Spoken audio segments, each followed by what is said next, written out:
chukua 100, toa umri wako, utakachokipata ni asilimia kuweka kwenye hisa. Kwa mfano wewe kama una miaka ninapokuwa na sijui labda 30 unachukua 100, ukitoa 30 unapata 70. Asilimia 70 ya fedha zako za uwekezaji weka kwenye hisa ama biashara, asilimia 30 kaweke kwenye bond. Njia nyepesi, umri wako ni sawasawa na asilimia ya kuweka kwenye bond.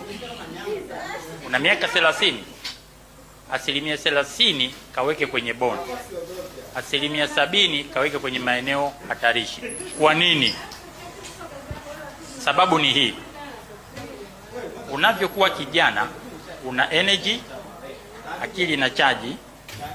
Ukipata hasara unaweza ukarikup, kwa sababu bado wewe unaweza ukaajiriwa na ukafanya shughuli. Kwa hiyo bado una uwezo wa kutengeneza fedha na kuwa tajiri.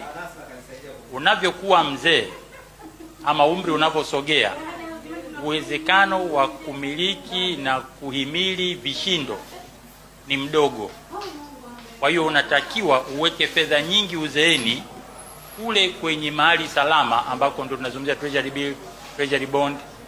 Huku UTT huku kumetulia, huku hakuna vurugu.